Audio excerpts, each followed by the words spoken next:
guys, this is Kyle from KGR doing a review on the Toon Link Nendoroid, or Link the Wind Waker version, or from Good Smile Company. It's Nendoroid. Alright, so before we go over the figure and everything, let's go over the box. Now, the theme for the box for Nendoroids, they always seem to be about the same nowadays, at least from what I've seen. I haven't gotten any other ones like outside of the gaming industry, like any of them related to anime. So I don't know if they're all the exact same or not, but from what I've seen so far, it seems to be like it. But anyway, so we got a nice window display, we see Link, and we see a few accessories inside, but because of my bad lighting, you don't get to see too much.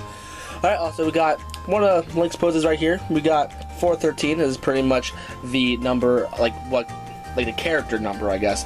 Because here, Sonic is 214, I believe. Yeah, 214, and then Luigi is 393. So, there. Numbers. Okay, then we got Link the Wind Waker version. We also got the seal of approval, so you know it's legit. Nendoroid series, got a Good Smile Company up there, and we also got the Japanese logo of Zelda Wind Waker HD. So it's based off the HD version, so you know that's good. Okay, on this side we got a couple of poses. Him with a heart container, then him holding the Wind Waker. I can't really show you that all that well. Actually, I can't really show you. Well, you only see a tiny bit of it up here, but like up here you can barely see it, and I can't really show you all that well because my camera's not all that tall. There you go. That's somewhat what you can see. On the back, we got a couple of poses. Here you see this Ultra Tokyo Connection sticker right here. That's because that's the distributor that I got it from. So there you go. So you can say it's legit. I'm pretty confident this is a legit figure because I don't know if there's any fake ones out there. There's possibly some fake ones out there. Don't pay $20 for this figure. Pay about $50. Alright, and then we got a couple more poses. Actually, you already seen the one on the back, so there you go. And then the top and the bottom are exactly the same. So there you go. The box. It's kind of bland now because it's pretty much just like Luigi's. So I wish it could have had more character, but oh well, it's still a cool looking box. It still doesn't look as cool as like Sonic in the box, but still is a cool looking figure nevertheless. But let's take everything outside the box and see what it all looks like and stuff. And here is everything outside of the box. Now before I continue this review, I do want to make note that this is the back of the box. Now with Luigi, it had a cool diorama setup, like it looked like the Mushroom Kingdom, while with this, it's just bland. 413. Blech! Should at least had a notion out there or something. You know, since it's based off Wind Waker, but no, fine. Anyway, let's go on with the figure. Now, here's everything outside the box. It's pretty. Now, normally I would have the figure, like, off the base. I would have the base separate and stuff. However, Link cannot stand up without his base because his feet are so tiny and his head is so huge. Now, it's supposed to be kind of close to the figure, not figure, but close to the actual character model of the game. And it does a good job. Now, before I continue anything, let's actually go over the figure itself. Let's take him off the base, and let's admire this figure. Now, with the Nendoroid series, they make short chibi versions of characters, not only in video games, but also in anime. Actually, mostly in anime. Like, lately they come out with Attack on Titan and Sword Art Online Figmas, and Nendoroids. But we're talking about the Nendoroids right now. And sure, they look adorable, but I personally prefer to have it, you know, close to what they actually look like in the show or game. While with Toon Link right here, it looks perfect to the game. Same with Sonic. Well, actually, it looks like a mixture between modern and classic Sonic, but still, it's immaculate. It's beautiful. Luigi, he looks okay, but this Toon Link looks absolutely perfect to the game, and Nendoroids are not supposed to be to scale to the game whatsoever, or the show. So I love how they did that, and the paint job is absolutely perfect. I freaking love how this figure looks. Like, the eyes look kind of weird because they're like not legit pupils or anything, but still, it's still a beautiful looking figure. Like, I'm not a huge Zelda guy, but I knew I had to have this figure because it's so awesome. Like it's pretty much like Sonic, how it's like, it looks good as a Nendoroid. Like, it looks like is a standalone figure. Like, it's not like a short chibi version of another figure. You can say it's a short chibi version of Skyward Sword Link, but no, this is its own Link. And it's so adorable, I love it. Now, let's go over the articulation. Now, if you're not new to Nendoroid, you should pretty much know most of the articulation already. But if you're new, alright, so here, the Nendoroids have these own special joints. And here, it actually comes with a spare one in case you end up breaking a neck for some reason. Now, here, the way how it's set up is pretty much, it's a swivel. So you can move it left and right, and then there's the whole thing as an actual joint. So you can move, I want to say about 190 to 200 degrees. So there you go. So you pretty much have 3 of those joints. 1 on the neck, and then 2 at the legs. So move it left and right. If you want to move it 360, there you go. And then you can move it up and down. And then you can move it so... yeah, it is very stiff. So if you want him to just... come on, get in there. There you go. So if you want to make him move his head like that for some reason, you can do that.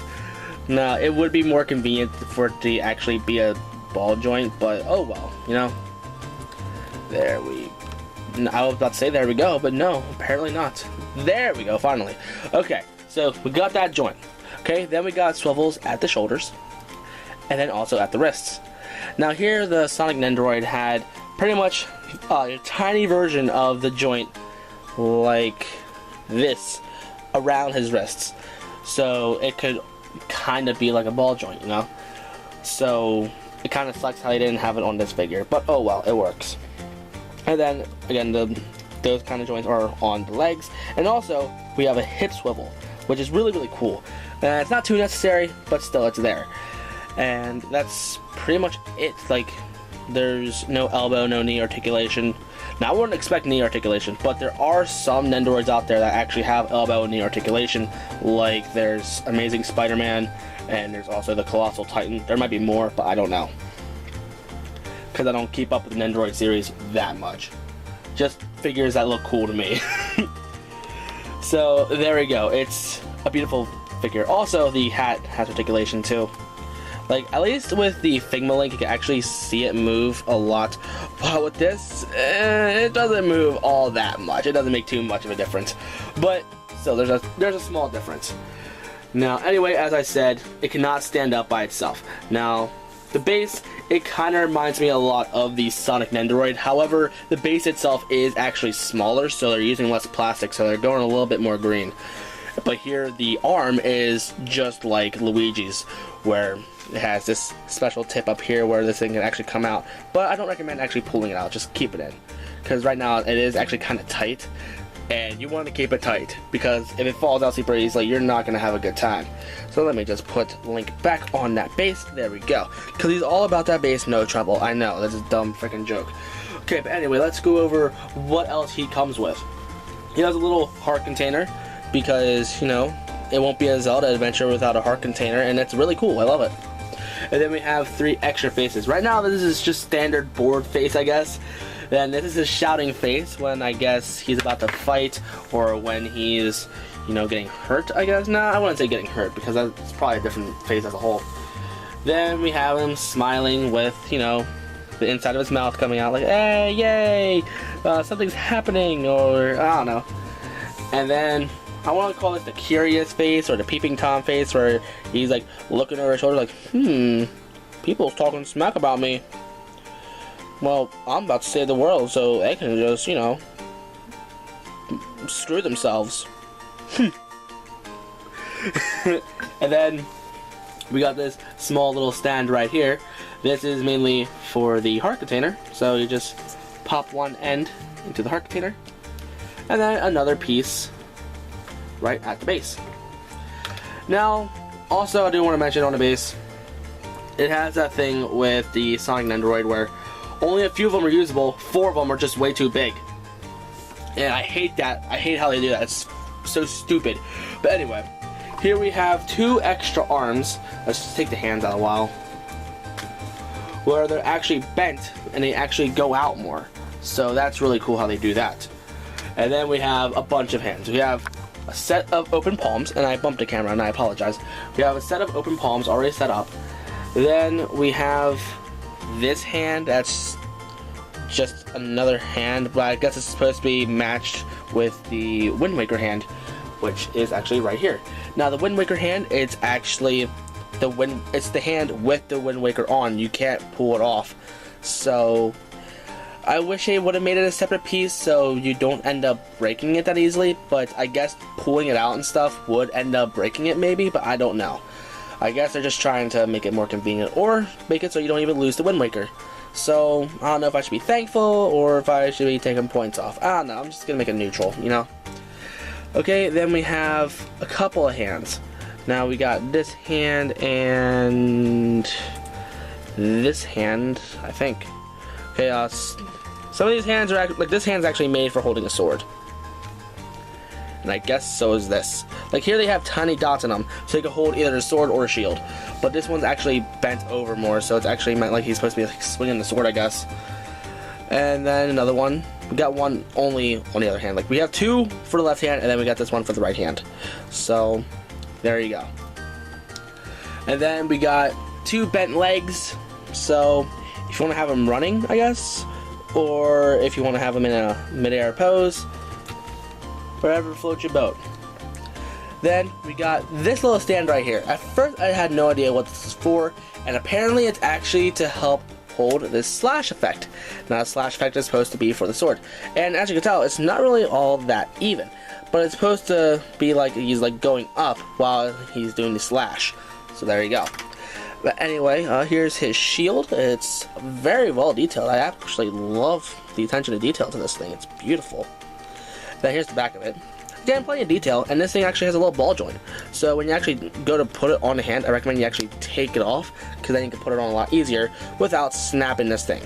So I'll show you how you do that too. And then you have the standard hero sword. I believe that's what it's called. So it's not the Master Sword, and that kind of disappoints me. I wish they could have used the Master Sword, but oh well. But I'm thinking they probably didn't use it because here the handle would actually have to be a little bit bigger, I guess, and they just wanted to go with this small thing. I don't know. Or maybe the person who made this was just like me and only played a tiny bit of Wind Waker and only got this sword and not the Master Sword. So there you go. Now, popping out hands, popping out arms. If you're new to the Nendoroid series, it's very simple. It's very easy, actually. In fact, it pops out so easily, but yet it still holds a pose very well. There's no loose joints, and I love that so much. Now, let's actually change a face first. Now, you change off a face by pulling out the hair. Actually, let's move this heart container because I don't want to end up breaking the stand. But now you know how the heart container works, so that's all that matters. Okay, you pull out the hair, there you go, and the face falls out. Now here, like, not all the hair is painted, like back here, but I don't even care about that. Then you got this face piece, alright? Now let's put in the shouting face, because we're going to have him set up with the sword soon. So, here you just put the bottom of the face under here. Then you just push it in, push in the hair. There you go. Super simple. Now, let's have Link actually slash his sword. We're gonna have it behind him, like we're gonna have him like make the slash effect go around him. So we're gonna have the arm like this, alright? So, what we're gonna do is we're gonna take off the arm, take off the hand. We're gonna use this hand, it's the bent fist, where it has him holding the sword. No, not even gonna put the hand on the arm yet. We're gonna take the sword, and it's just like the Figma Link, or at least the later ones, where you just pull out the tip, and there you go. Now, when I was doing my unboxing video, here it was a very tight fit. Now, is it still a tight fit? Well, let's find out.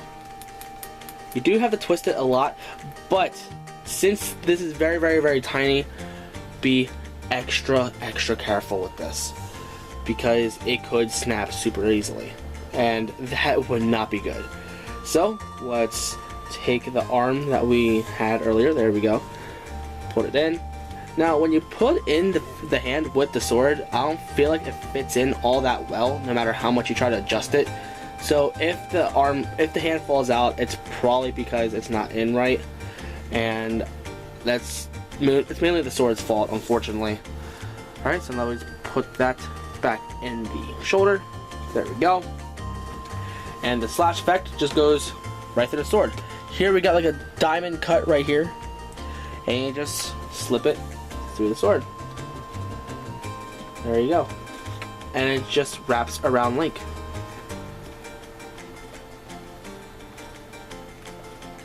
Now, I guess they were expecting it to be awfully heavy, and they were thinking, oh, it may end up making Link's arm fall down. Now, I don't know if mine's just super strong or what the deal is, even though the hand keeps popping out. But if for some reason yours is not too strong, that is what this stands for. This is actually made to actually hold up that slash effect.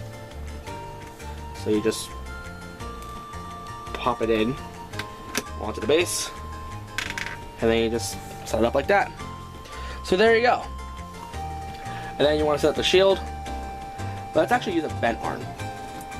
We'll use this bent arm, and then we're going to use this hand right here to hold the shield. Now let's pop off the little peg, so then we can just slip it on. Again, it is going to be a little bit of a tight fit, so be awfully careful. Now that's like the one thing I'm concerned about this figure, like it's snapping because of you trying to take off the shield or take off the sword, or even trying to put it on or anything, because the things are so tiny you may end up snapping the thing. So I wish that wasn't a problem, but I don't know. This is obviously not for kids. This is mainly for collectors. Okay, so now that's up. Now we're gonna put that on his arm. There we go. And suppose you want to have him in midair, just raise the stand or the arm, and let's just replace one of his legs. Now, this joint right here may end up sticking in Link for some reason. So if that happens, don't panic. If you want to be lazy, just pull out the joint out of this one, plop it in here, and then just plop this one up in there, because they all fit exactly the same. So there you go. So there you go. Doesn't that look awesome? It looks all dynamic and pretty. So that's pretty much it. That's how you play with a Link figure from Nendoroid. So yeah. So what do I like about this figure and what don't I like? Now, the thing I don't really like about this figure is, well, there's a few things. One, it can't stand up by itself, and the fact that it doesn't come with a Master Sword. The Master Sword would have been such a much better choice. Plus the fact that Figma Link has a Master Sword, it would only feel right if he also had a Master Sword. Because it's Link. What Link does not have a Master Sword? Just saying. And other than that, I don't really have too many issues. It's a Nendoroid, so articulation is limited, and I've already known that from the get-go. But still, it's a very, very cool figure, and the only other gripe I have is the fact that it may end up breaking very, very easily because of how small the pegs are for the sword and the shield. So if you end up snapping them, whoopsies! But be careful with this guy. But is he worth picking up? If you are a Zelda fan, you most likely already have this thing. Or for some reason, if you don't have it, well, buy it. It's a great figure. I'm not a Zelda guy, and I even picked this figure up. So pick it up. It's so cute and adorable, and it's most likely going to be the only Link figure we're ever going to be getting. So pick it up. It's cute. It's adorable. And there you go. If you're new to the channel and you like what you saw, then don't forget to like, comment, favorite, and subscribe. And the next figure I plan on reviewing is going to be the SH Figuarts Luigi. Now, the fact that I didn't get paid from YouTube yet, well, I should have been paid today, but unfortunately I was not. That's because of like bank issues. So I don't know when I'm gonna be getting this figure. I'm hoping that I'm gonna get it really soon. Actually, no, it's coming out at the end of the month. But yeah, I'm hoping that my financial plans will not be affecting me too much. But we'll be getting a Luigi figure soon, and I'll be reviewing it. Let me know in the comments what you think of this review, and let me know what I could improve on with this review. And there you go. I say "and" a lot. That's one thing I should probably get rid of. But anyway, guys, pick it up. There's a link in the description for an Amazon listing. Probably gonna give you the one that I ordered from because it's the cheapest one. It's $50, and pick it up. Pick it up. It's adorable. It's awesome. Like, I love my Sonic Nendoroid because of how cute it is, but this is also very cute. And for some reason, I'm thinking of Chucky right now when I see that face. But still, it's adorable. I love this figure. So, pick it up. Pick it up. It's too cute. I'll see you guys next video.